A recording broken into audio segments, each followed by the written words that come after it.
What's up everybody, Demon back, welcome to a brand new video, and for the past little while now, I haven't been sure whether I wanted to do some sort of review for Skull Island Birth of Kong, or some sort of other type of video for each individual issue, or if I was just going to wait for the full series to come out before I talked about it. But I've decided now that what I'm going to do is break down every single Easter egg and reference within the story, issue by issue, so even if you don't get the comics, you'll still be caught up and you'll still know exactly what's going on and how it ties into the further monster that we already know about.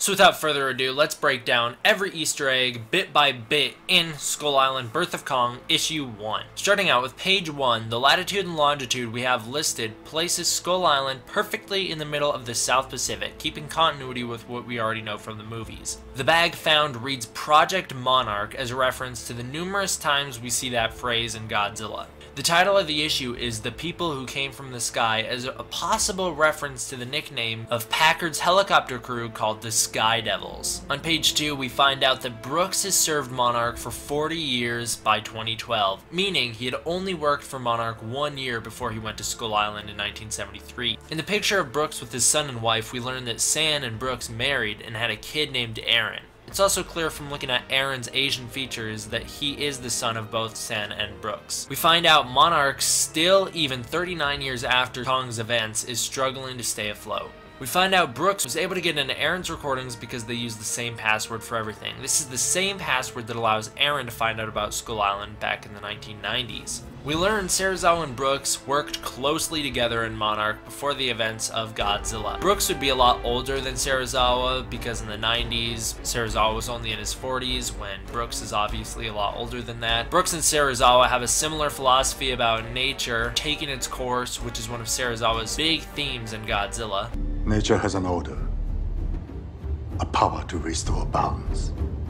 I believe he is that power. Let them fight. We learn after the events of Skull Island that the island is being monitored by satellites, which may come back into play in the next few MonsterVerse movies. Brooks' mention of good friends who died on the island is most importantly a reference to the loss of his friend and mentor, Randa. The people who've worked hard to keep Skull Island a secret from within Monarch are Brooks, San, Conrad, and Weaver. Aaron makes reference to a mission to Antarctica that he lied and said he was going on to cover up his mission to Skull Island. This could be a reference to the original concept art for Godzilla, in which Godzilla is entombed in ice, a reference to the original after-credits scene of Kong Skull Island, pitched by Jordan Vogt Roberts, in which Brooks, San, Conrad, and Weaver were all in the ocean and Godzilla swam out of some ice. Or it could be foreshadowing Monarch's mission to Antarctica in 2016, led by Dr. Graham, where Ghidorah is discovered frozen in ice. Aaron's trip to Skull Island in 1995 is detailed on Monarch's timeline. The shot of the helicopter almost being struck down by lightning is a neat visual throwback to how Packard's crew was nearly struck down when entering the island. Brooks tells about Monarch's obsession to hide the truth, which is something we see a lot of in Godzilla 2014. Now, the world still thinks this was an earthquake, and it would be preferable that that remains so. The shot of the helicopter entering Skull Island parallels the shot from Kong Skull Island. We see the Psycha vultures, which were concepts for the Skull Island movie, which never came into the movie. The shot of our characters jumping out of a helicopter mirrors the Halo jump scene from Godzilla. The characters are separated from their helicopters after an attack similar to what happens in the movie. Medov mentions that the monsters are more plant than animal, showing the crazy evolution path on Skull Island, and is similar to the stick bug that attacks Chapman. The leaf wings, seen in the distance, are the same species that attacked in the boneyard in Skull Island.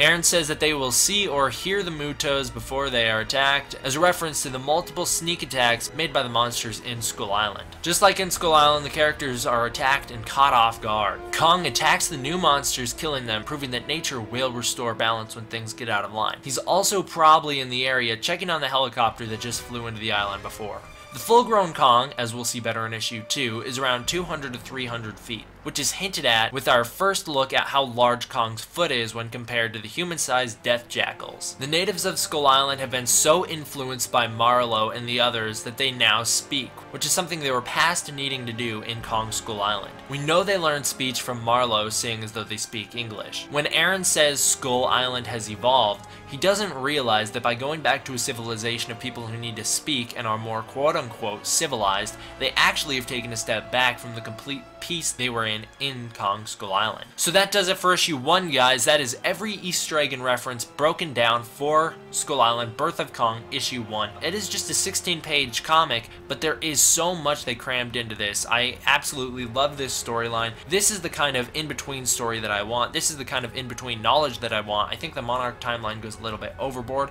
and I think this is the kind of thing that we should be getting before Godzilla 2 comes out instead of the Monarch timeline. Well, guys, that does it for this video. I hope you guys enjoyed. See you next time. I will be doing a breakdown for every single one of these issues, so see you guys next time. Thank you all for watching. D-Man